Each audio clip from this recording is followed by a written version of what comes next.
گیا. شادی میں 1 مہینہ رہ گیا. لڑکے والے نے جہیز کی ایک لسٹ دے دی. سلیم صاحب کی آنکھوں میں آنسو آ گئے کہ میں اتنی جہیز کی اوقات نہیں ہے میری دینے کی.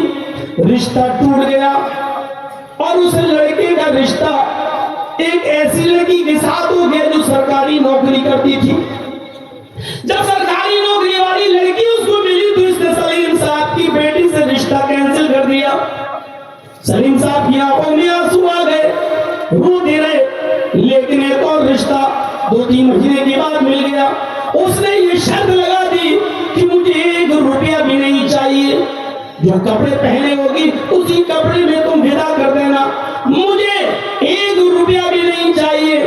بغیر جہیز کی شادی ہم کریں گے اور شادی سنت رسول کے مطابق ہوگی.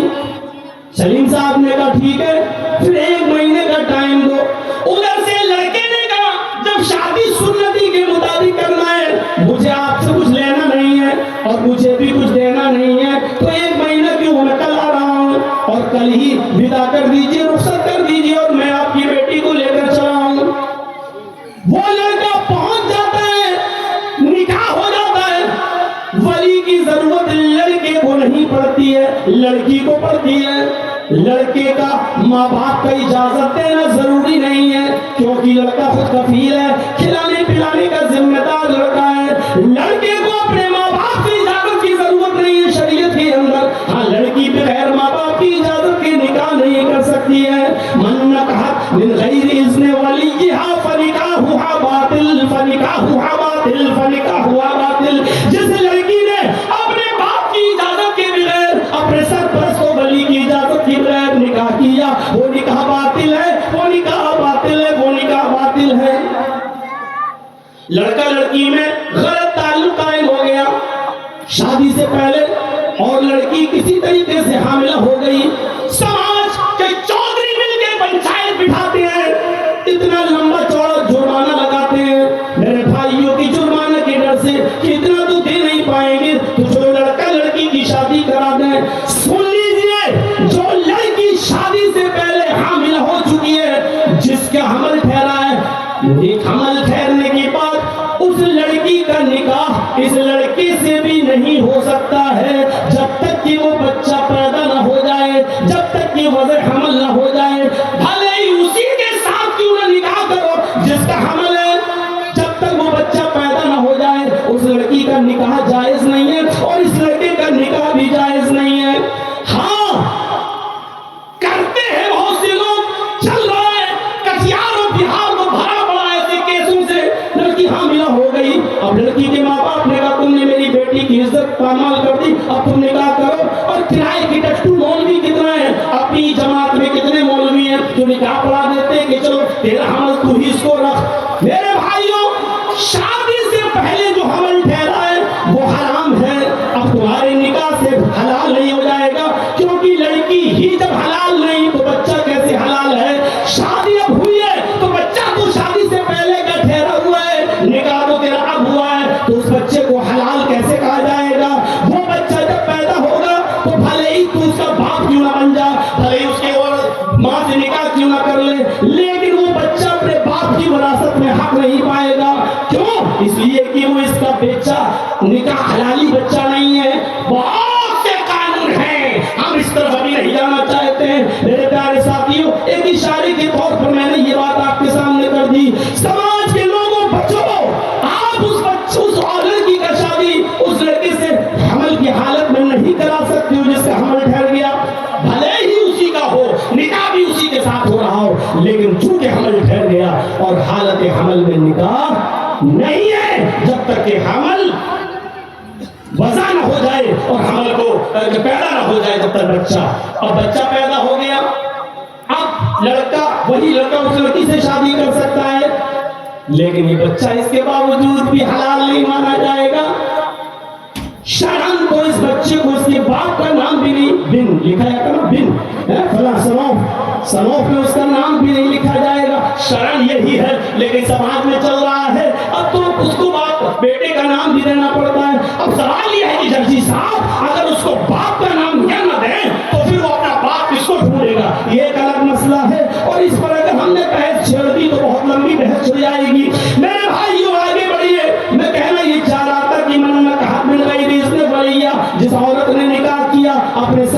اجازت کے بغیر وہ نکاح باطل ہے۔ سلیم صاحب کے پاس وہ لڑکا آ گیا، نکاح ہو گیا، وہ اپنے ماں باپ بھی لایا تھا لیکن ماں باپ فرضی تھے۔ اس نے بھوپال سے اپنے ایک بوڑھے کو پیسہ دیا، ایک عورت کو پیسہ دیا، میاں بیوی دونوں بوڑھے، اور پیسہ دے کر ماں باپ بنا کر لے آیا۔ اس کے بعد وہ نکاح کے بعد اس لڑکی کو لے گیا جس کا نام جمیلہ تھا، اس لڑکی کو لے جاتا ہے۔ بھوپال اترنے والے یہ بوڑھے لوگ اتر جاتے ہیں اور لڑکی کو اپنے ساتھ حیدرآباد لے جاتا ہے۔ 3 دن اس لڑکی نے اس لڑکی کو اپنے پاس رکھا اور 3 دن کے بعد حیدرآباد کی ایک 5 اسٹار ہوٹل میں اس لڑکی کو 20,000 روپے میں نیلام کر دیا۔ 20,000 روپے میں بیچ دیا اس لڑکی کو اور بھاگ گیا۔ وہ روتی رہی، وہ چیختی رہی۔ جو لڑکا اس کے پاس آتا ہوٹل کے مالک کو پیسہ دے کر، وہ اس کے سامنے ہاتھ جوڑتی تھی، گڑ گڑاتی تھی کہ میں ایسی نہیں ہوں، میرے ساتھ دھوکا ہوا ہے، لیکن جس نے پیسہ خرچ کیا وہ کیوں چھوڑے گا؟ مالک الگ مارتا تھا۔ اسی حال میں کئی دن گزر گئے، پتہ نہیں کسی لڑکے کو اس کے اوپر رحم آ گیا۔ جب اس نے ہاتھ پیر جوڑے تو کہنے لگا تم گھبراؤ نہیں، تم پریشان لگتی ہو، تم مجھے اپنی پوری داستان بتاؤ۔ اس نے رو رو کر اپنی داستان سنائی۔ اس نے کہا میں تیرا بھائی ہوں۔ مارو گولی، جو پیسے میرے مالک کے پاس گئے ہیں جانے دو، بتاؤ میں تمہارے گھر کیا خبر پہنچاؤں؟ اس لڑکی نے کہا تم ادھر منہ کر کے لیٹ جاؤ، میں ایک لیٹر لکھتی ہوں اور اس لیٹر کو میرے گھر پہنچا دینا۔ اس نے ایک لیٹر لکھا، پڑھی لکھی تھی، اور لیٹر لکھنے کے بعد اس نے اس لیٹر کو چپکا دیا اور اس لڑکے کو رات میں ہی دے دیا کہ تم چلے آؤ اور سنو، یہ لیٹر میرے گھر میرے باپ کے ہاتھ میں دینا، اور تمہیں قسم دیتی ہوں، اللہ کا واسطہ دیتی ہوں، اس لیٹر کو تم پڑھنا نہیں۔ اس نے کہا تمہاری امانت ہے، میں کیوں پڑھوں گا؟ اس نے اس لیٹر کو پکڑا، رات ہی میں وہ نکل گیا، اور جو ٹرین کلکتہ سے حیدرآباد سے کلکتہ آنے والی تھی اسی ٹرین میں بیٹھ جاتا ہے۔ 2 دن کے بعد وہ کلکتہ اترتا ہے۔ ایڈریس اس کو لڑکی دے چکی تھی، وہ ایڈریس کے مطابق آتا ہے، اور گھر تلاش کر کے سلیم کے گھر پہنچ جاتا ہے۔ دروازے کو دستک دیتا ہے، سلیم صاحب دروازہ کھولتے ہیں، دروازے پر اجنبی آدمی کو دیکھتے ہیں۔ کہا کہ مجھے تمہاری بیٹی جمیلہ نے بھیجا ہے اور یہ لیٹر تمہیں دیا ہے۔ باپ کے چہرے پر مسکراہٹ آ گئی، میری بیٹی کا پہلا لیٹر آیا ہے۔ اس نے لڑکے کو اندر بلایا اور یہ خبر جب گھر کے لوگوں کو پتا چلی تو آس پاس کی سہیلیاں بھی آ گئیں، کہنے لگی لیٹر پڑھ کے سناؤ، جمیلہ کیا بتا رہی ہے، اس کی خیریت کیسی ہے، خوش تو ہے، ذرا بتاؤ تو صحیح، جانے کے بعد بھول گئی ہمیں۔ باپ نے لیٹر کھولا، ماں جمیلہ کی اسی کے پاس بیٹھی ہوئی ہے اور چھوٹی بہن فاطمہ بھی بیٹھی ہوئی ہے، محلے کی سہیلیاں بھی بیٹھی ہوئی ہیں، یہاں لیٹر پڑھا جا رہا ہے۔ پیارے ابو جان السلام علیکم، امید کہ آپ خیریت سے ہوں گے، میری خیریت اللہ کے حوالے۔ ابو جان آپ نے میرا رشتہ کر دیا ہے ایک لڑکی سے جو حیدرآباد کا رہنے والا ہے، آپ سمجھ رہے ہوں گے کہ وہ فرشتہ ہے، لیکن میں کیسے سمجھاؤں کہ وہ فرشتہ نہیں، پرلے درجے کا شیطان ہے۔ ابو جان اس نے 3 دن مجھے اپنے پاس رکھا اور اس کے بعد اس نے مجھے 20,000 روپے میں نیلام کر دیا، 20,000 روپے میں بیچ دیا۔ میری عزت چھلنی چھلنی ہو چکی ہے، میری عزت دری ہو چکی ہے، مجھے بھوکے بھیڑیوں نے نوچ نوچ کے کھا لیا ہے۔ آئے میرے ابو جان، کیا میں آپ کے اوپر اتنی بڑی بوجھ بن گئی تھی کہ آپ لڑکی کی حقیقت بھی تلاش نہ کر سکے؟ آپ ایک دن حیدرآباد میں آ کر لڑکی کی گھر و مکان اس کے ماں باپ کو بھی نہ جان سکے؟ کیا میں اتنی بھاری ہو چکی تھی کہ آپ نے جیسی دین کا نام لیا اور اس کے ساتھ آپ نے میرا نکاح کرا دیا؟ اے ابو جان، اب میں اپنا کون سا چہرہ لے کر آپ کے پاس آؤں؟ میں اپنی سہیلیوں کو کون سا منہ دکھاؤں؟ میں اپنی چھوٹی بہن کے سامنے کون سا چہرہ لے کر آؤں؟ اے ابو، میں آپ کو بتانا بھی نہیں چاہتی تھی، لیکن لیٹر اس لیے لکھ رہی ہوں کیونکہ میں اپنی ایک چھوٹی بہن فاطمہ کل اس کی بھی شادی ہوگی. اے ابو کہیں ایسا نہ ہو کہ جو دن مجھے دیکھنا پڑ رہا ہے کل اس کو بھی دیکھنا پڑے. اس لیے میری ایک نصیحت ہے. اے ابو جان, میں حکم دینے والی آپ کو کون ہوتی ہوں؟ اے ابو جان, ایک نصیحت میری مان لینا. چھوٹی بہن فاطمہ کے لیے آج سے ہی محنت کرنا شروع کر دو اور اتنا مال کما لو, اتنا مال کما لو. آگے والے جملے جو بتانے میں مجھے بھی بڑی شرم آتی ہے, لیکن شرم کس بات کی ہے؟ اس نے لکھا اتنا کما لو, اتنا کما لو کہ جب میری بہن فاطمہ کا رشتہ کوئی لے کر آئے تو وہ کتا جتنی ہڈیاں مانگے اس کتے کے سامنے اتنی ہڈیاں ڈال دینا تاکہ میری بہن کو وہ دن نہ دیکھنا پڑے جو مجھے دیکھنا پڑ رہا ہے. اے ابو جان, اب میں اپنی ناپاک شکل اپنے گاؤں میں لے کر نہیں آنا چاہتی. آپ کی بہن, آپ کی بدنصیب بیٹی جو آپ کی نہیں, ہاں اس نے جملہ بھی لکھا تھا. اے ابو جان, صبح کا سورج نکلنے سے پہلے میں نے اپنا پھانس پھندا دوپٹہ پنکھے میں لٹکا رکھا ہے اور صبح کا سورج نکلنے سے پہلے آپ کی بیٹی دنیا چھوڑ چکی ہوگی. مجھے معلوم ہے کہ خودکشی حرام ہے, لیکن میرا اللہ جانتا ہے ایسی دلدل میں ایسی زندگی گزارنے سے بہتر میرا مر جانا ہے. اے ابو جان, آخر میں آپ کی بیٹی جمیلہ بدنصیب جو آپ کی ہو سکی اور اس نے ہمیشہ ہمیش کے لیے دم توڑ دیا, پھانسی کے پھندے پہ لٹک کر اس نے اپنی جان دے دی. کیا کہیں گے آپ؟ کون ذمہ دار ہے اس لڑکی کی خودکشی کا؟ سماج, سوسائٹی, جو سامان دکھا دکھا کر دیتے ہیں شادی کے موقع. غریب کی لڑکی جب شادی کے سامان کو دیکھتی ہے تو اس کی آہ نکلتی ہے, میرے ماں باپ اتنا سامان کہاں سے لائے؟ جتنی بھی لڑکیاں خودکشی کر کے جہیز نہ ہونے کی وجہ سے خودکشی کر رہی ہیں, ان لڑکیوں کے گناہ کے ساتھ ساتھ یہ گناہ ان امیروں کی کھوپڑی پہ بھی ڈالا جائے گا جو اپنی بیٹیوں کی شادی میں لمبا چوڑا جہیز دکھا دکھا. کہاں ہے حالات؟ اس حد تک پہنچ چکے ہیں میرے بھائی.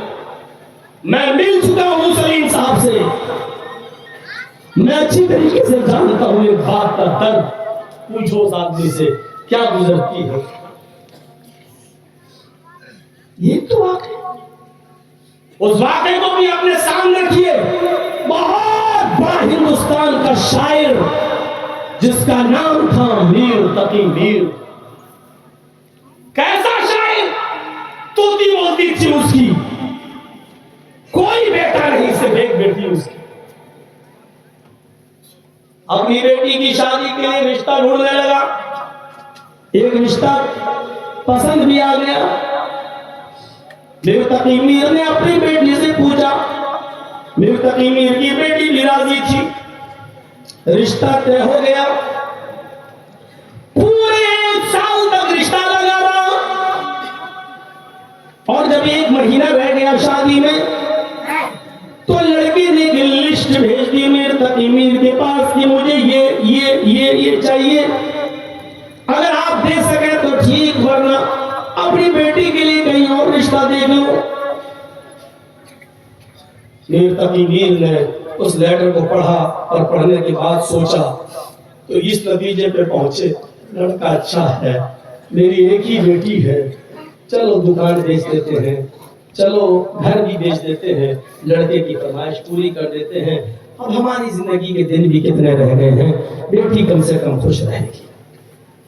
بیٹی کو نہیں بتایا اور لڑکے کے لیے وہ ڈیمانڈ پوری کرنے کے لیے انہوں نے اپنی دکان بیچ دی, اپنا گھر بھی بیچ دیا اور بیچ کر پیسہ بھی لے لیا. لیکن جس کو اپنا گھر بیچا اس آدمی سے اتنا کہا کہ مجھے اپنی بیٹی کی شادی کے دن تک کے لیے وہ گھر میں رہنے دو, میری بیٹی کی شادی ہو جائے گی, رخصتی ہو جائے گی, اس کے بعد 2-4 دن کے بعد میں اور میری بیوی ہم دونوں گھر کو چھوڑ دیں گے اور کہیں رینٹ پہ, کہیں کرائے پہ رہ لیں گے, کہیں جھوپڑی میں رہ لیں گے. اس نے کہا ٹھیک ہے, ہم آپ کی بیٹی کی شادی کے 10 دن کے بعد آپ سے گھر خالی کرائیں گے, آپ تب تک رہیے. ادھر گھر کی قیمت مل گئی، ادھر دکان کی قیمت مل گئی، اور لڑکے نے جو ڈیمانڈ کی تھی وہ ساری کی ساری چیزیں آ گئی۔ ادھر وہ دن بھی آ گیا، شادی کی تاریخ بھی آ گئی، اور لڑکا بارات بھی لے کے آ گیا، ادھر نکاح بھی ہو گیا، کھانا بھی کھلا دیا گیا۔ اب آخری رسم پوری ہو رہی ہے، لڑکی کو لال رنگ کے جوڑے میں تیار کیا گیا، اس کو دلہن بنایا گیا۔ میرے بھائیوں، جب وہ لڑکی دلہن بن کے تیار ہوتی ہے، اور جب لڑکے کی بہنیں اور لڑکے کی خالہ جب اس لڑکی کو دلہن بنا کر گاڑی میں بٹھانے کے لیے لے جا رہی ہے، تب لڑکی اپنے باپ، اس کا بھائی تو تھا ہی نہیں، نہ بہنیں اپنے باپ کے گلے سے چپک کر روتی ہے، کبھی اپنی ماں سے گلے سے چپک کر روتی ہے، اور جیسے ہی وہ اپنے باپ کے گلے سے چپک کر روئی، باپ نے کہا بیٹی اس میں رونے کی کیا بات ہے، تم تو اچھے گھر میں جا رہی ہو، آرام سے رہو گی، میری بیٹی تمہیں نیا گھر مبارک ہو، میری بیٹی تمہیں سسرال مبارک ہو، اب تم جاؤ، اور تمہاری یہ ماں ہے، یعنی لڑکے کی ماں، تمہاری ماں ابھی تمہیں لے کر گاڑی میں بیٹھے گی، یا لڑکے کی بہن تمہیں لے کر گاڑی میں بیٹھے گی، جاؤ اور سسرال کا خیال رکھنا، اپنے ساس سسر کا خیال رکھنا، شوہر کا خیال رکھنا۔ یہ کہہ کر اس نے اپنی بیٹی کو ودا کر دیا۔ روتے ہوئے اس نے اپنے باپ کے سینے سے اپنا سر ہٹایا، اور لڑکے کی بہن کے ساتھ یہ گاڑی میں بیٹھنے جانے لگی۔ اتنے میں اس کی ایک سہیلی آئی، وہ اپنی سہیلی کے گلے سے چپک کر رونے لگی۔ ہوتا ہے سہیلی، میری سہیلی، اب ہم اپنے سسرال جا رہے ہیں، تم یہاں رہو گی۔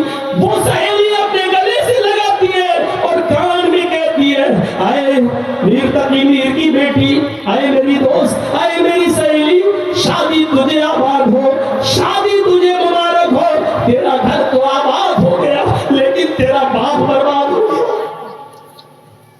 اس کے منہ سے بس اتنا نکلا، میری سہیلی تیرا گھر تو آباد ہو گیا لیکن تیرا باپ برباد ہو گیا۔ وہ الگ لے گئی روتے ہوئے، میری سہیلی تمہیں دوستی کا واسطہ، مجھے بتاؤ کیا ہوا۔ اس سہیلی نے روتے ہوئے بتایا، تمہیں نہیں پتا،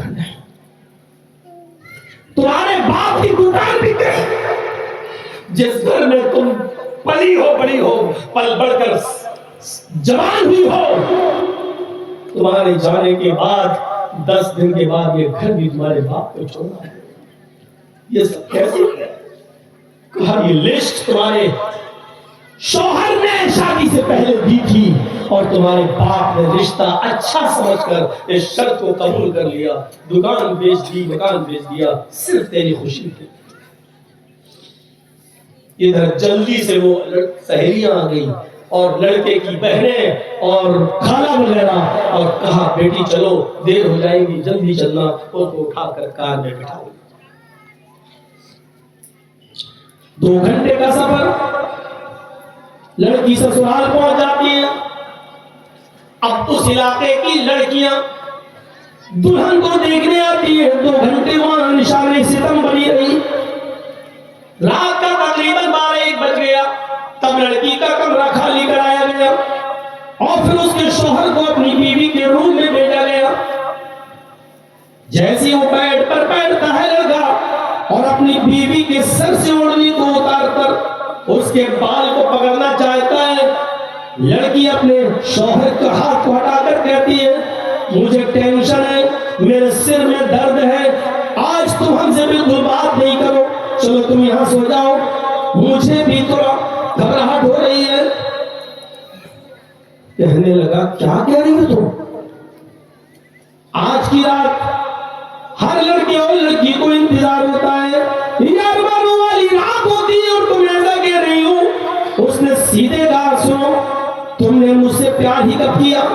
تمہیں تو میرے باپ کی دولت سے پیار تھا، میرے باپ کی دکان بکوا دی، میرے باپ کا مکان بکوا دیا، اگر یہ بات مجھے 1 دن پہلے بھی معلوم ہو جاتی تو تیرے اس رشتے کو میں اپنی چپل کی نوک پہ ٹھکرا دیتی۔ تم جس مال و دولت سے محبت کرتے ہو وہ نیچے رکھا ہوا ہے تمہاری اماں کے پاس، جاؤ اسی کے ساتھ سو جاؤ، ہمارے اس روم کو آج کے لیے خالی کر دو۔ اس نے ضد کی کہ دیکھو یہ بحث کرنے کے لیے پوری زندگی پڑی ہے، آج کی رات کو حجتوں میں نہ گزارو۔ اس نے ہاتھ پکڑ کے کھینچتا چاہ، لڑکی بیڈ سے گر گئی، اور جیسی بیڈ سے گری کہ لڑکی کی روح قبض عنصری سے برباد کر گئی۔ میر تقی میر کی بیٹی کو ہارٹ اٹیک پڑا اور مر گئی۔ جنگل میں آگ کی طرح خبر پھیل جاتی ہے، ابھی ابھی آئی اور اس کا انتقال ہو گیا۔ صبح تک یہ خبر پورے علاقے میں پھیل گئی۔ ادھر میر تقی میر فجر کی نماز پڑھنے کے لیے اپنے محلے کی مسجد میں گئے، اور وہاں چرچے ہوئے تو پتہ چلا کہ میری بیٹی سسرال میں انتقال کر گئی۔ جب تک فجر کی نماز پوری ہوئی، سسرال سے بھی کچھ لوگ آ گئے لڑکی کی، اور میر تقی میر سے کہا آپ کی بیٹی کو ہارٹ اٹیک پڑا اور وہ ختم ہو گئی ہے۔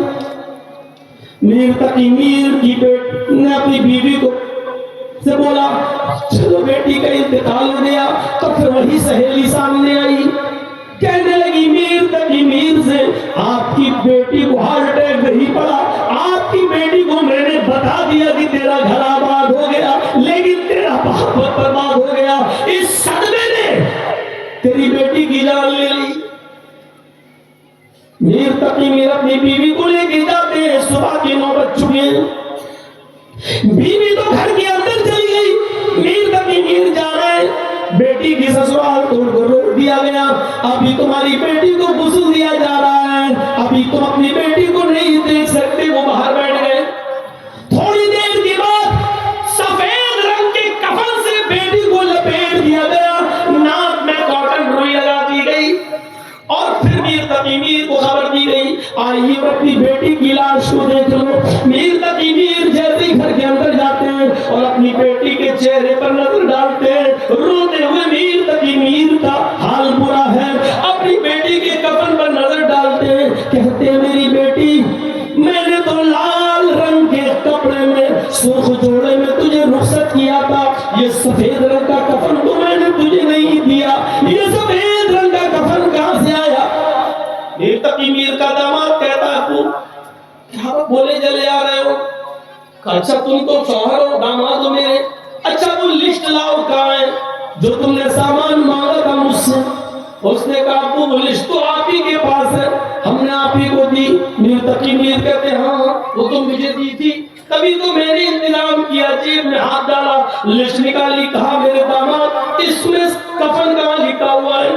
تم نے جو چیزیں مانگی تھی مجھ سے یہ کفن کہاں ہے؟ یہ تو میں نے تم نے نہیں لکھا تھا۔ آپ کو کیا ہو گیا ہے؟ کہا میں یہی تو جاننا چاہتا ہوں کہ تم کفن لکھنا کیوں بھول گئے تھے؟ سب کچھ تم نے مانگ لیا، صرف میری بیٹی کو تم نے کفن دیا، کاش ہی کفن بھی لکھ دیتے تاکہ میری بیٹی کے جسم پر وہی کفن ہوتا اور تیرے گھر کا کوئی چیز میری بیٹی کے سر پہ جسم پہ نہ ہوتی۔ کیا سمجھتے ہو تم اپنے آپ کو؟ میری بیٹی کو ہارٹ اٹیک پڑ سکتا ہے، ارے میری بیٹی کو تیرے جہیز کی لسٹ نے صدمے میں پہنچا کر اس کا ہارٹ فیل ہوا ہے، ہارٹ اٹیک ہوا ہے، اس دیوان نے کیا ہے۔ پھر اس نے اپنی بیٹی کے کفن کو پکڑا، ایسے سفید رنگ کے کفن کو، اور کہتا ہے میری بیٹی آج سے تیرے باپ کی شاعری ختم، آج کے بعد میں ایک بھی شعر نہیں پڑھوں گا، کسی منچ پہ نہیں جاؤں گا، آج کے بعد شاعری کو الوداع کہتا ہوں، لیکن آج آئے میری لخت جگر، آئے میری بیٹی، آج میں تیرے اس کفن کو پکڑ کر ایک شعر پڑھ رہا ہوں اور آخری شعر پڑھ رہا ہوں، اس آخری شعر کے بعد ہمارا کوئی شعر نہیں ہوگا، پوری زندگی کے لیے میں سنیاس لے لوں گا شعر و شاعری سے۔ پھر میر تقی میر نے اپنی بیٹی کے کفن کو پکڑا اور پکڑ کر کہتا ہے اب آیا ہے خیال آرام جا اس نام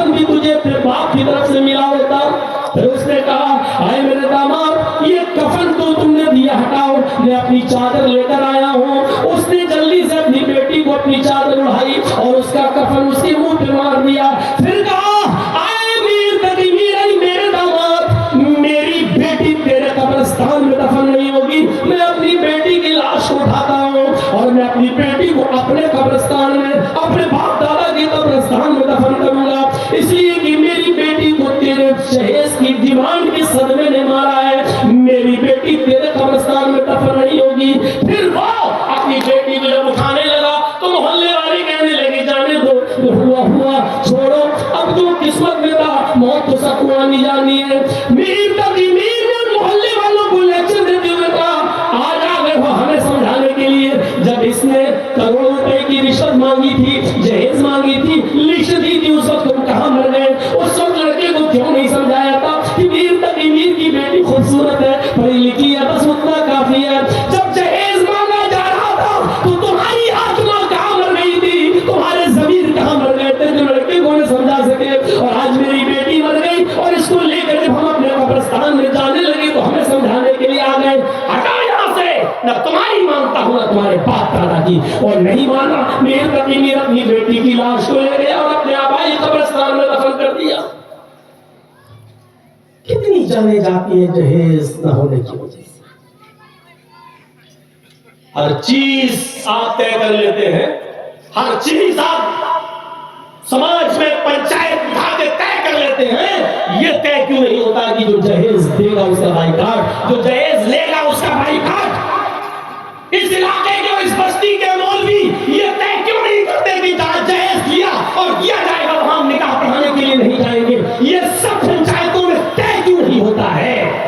ابھی کوئی لڑکا لڑکی لے کے بھاگ جائے، ابھی پنچایت بیٹھ جائے گی اور اس کو اتنی سزا، اس کو اتنی سزا، ساری سزا لڑکے کو دی جاتی ہے، 5 لاکھ جرمانہ دو، تم لے کے بھاگے۔ ارے لڑکی کی مرضی نہ ہوتی تو لڑکا لے کے بھاگتا، لڑکی کی مرضی بھی بھاگنے میں شامل ہے، لیکن سزا صرف لڑکے کو دی جاتی ہے۔ 2 لاکھ 3 لاکھ 5 لاکھ کا جرمانہ، یہ کون سا فیصلہ ہے؟ اور ایسا فیصلہ جس پنچایت میں ہوتا ہے، قیامت کے دن اللہ کی پنچایت میں آئے پنچایتیوں کو گھسیٹا جائے گا۔ صرف لڑکے پر جرمانہ لگا کر لڑکی کو آزاد کر دیتے ہو، اللہ کے عذاب سے ڈرو، قیامت کے دن تم اس کے فیصلے سے نہیں بچ سکتے ہو۔ انصاف کرو تو صاف انصاف کرو۔ جب قرآن ہمیں یہ بتا رہا ہے کہ لڑکے اور لڑکی میں جب غلط کام ہوتا ہے تو اس میں لڑکی کی ذمہ داری زیادہ ہوتی ہے، جب لڑکا لڑکی ایک دوسرے کو لے کے بھاگتے ہیں تو اس میں لڑکی کا کردار زیادہ ہوتا ہے، تو آپ صرف لڑکے کو سزا دینے والے کون ہوتے ہو؟ جب قرآن نے یہ کہا ہے الزانیۃ والزانی فاجلدوا کل واحد منہما، میاں کا جلدہ، زناکار لڑکی اور زناکار لڑکے دونوں کو 100 کوڑے مارو۔ پہلے لڑکی کا لفظ بعد میں لڑکے کا لفظ، پہلے لڑکی کے لیے کہا زنا کرنے والی لڑکی، بعد میں کہا زنا کرنے والا لڑکا، دونوں کو 100 کوڑے مارو۔ اگر شادی شدہ نہیں ہے تو، کنوارے ہیں تو 100 کوڑے مارو۔ قرآن نے یہ بتا کر ہمیں یہ میسج دیا ہے کہ جب بھی غلط کام ہوگا تو لڑکے سے زیادہ لڑکی اس کی ذمہ دار ہوگی۔ اگر لڑکی نہ چاہے تو لڑکا کسی لڑکی کے ساتھ زبردستی کر ہی نہیں سکتا، اگر لڑکی بھاگنے پر تیار نہ ہو تو لڑکا کسی لڑکی کو زبردستی بھگا نہیں سکتا۔ اس لیے فیصلہ کرو تو ایمانداری کے ساتھ فیصلہ کرو، فیصلہ کرو تو سچائی کے ساتھ فیصلہ کرو، فیصلہ کرو تو قرآن حدیث کو سامنے رکھ کر فیصلہ کرو۔ اور فیصلہ تو ایسی چیز ہے کہ اللہ نے کہہ دیا وَلَا يَجْرِمَنَّكُمْ شَنَآنُ قَوْمٍ عَلَىٰ أَلَّا تَعْدِلُوا اعْدِلُوا هُوَ أَقْرَبُ لِلتَّقْوَىٰ۔ اپنے دشمن کے ساتھ بھی بیٹھا ہو تو اس کے ساتھ بھی انصاف والی بات کہو، اور کسی قوم کی دشمنی تمہیں بے انصافی کرنے پر مجبور نہ کر دے۔ اس لیے دشمنی مت دیکھو، یہ مت دیکھو یہ میرا دشمن ہے اور فیصلہ اس کے خلاف کر دو۔ دشمن کے ساتھ بھی انصاف ہونا چاہیے۔ 12:08 ہو چکے ہیں، 1.5 گھنٹہ کافی ہے میرے بھائیوں۔ کل انشاءاللہ کچھ زیادہ وقت لے لیا جائے گا آپ کا۔ ہم اللہ سے دعا کرتے ہیں کہ الہ العالمین ہمیں دین کی آسانیوں سے فائدہ اٹھانے کی توفیق عطا فرما۔ بار اللہ ہمارے گناہوں کو معاف فرما دے، ہمارے سماج میں سب کو مل بیٹھ کر شریعت کے بارے میں سوچنے کی توفیق عطا فرما۔ الہ العالمین ہماری بچیوں کی بہنوں کی شادیوں میں آسانیاں پیدا فرما دے، جن کو دیندار رشتے نہیں مل رہے ہیں اللہ لڑکوں کو دیندار لڑکیاں اور ہماری بیٹیوں کو دیندار لڑکے عطا فرما دے۔ اللہ شادیوں میں آسانیاں پیدا فرما دے، جب تک تو ہمیں زندہ اسلام پر زندہ رکھنا، اور جب ہمارا خاتمہ ہو ایمان پر خاتمہ فرمانا۔ وما علینا الا البلاغ المبین، وآخر دعوانا الحمد للہ رب العالمین۔ السلام علیکم۔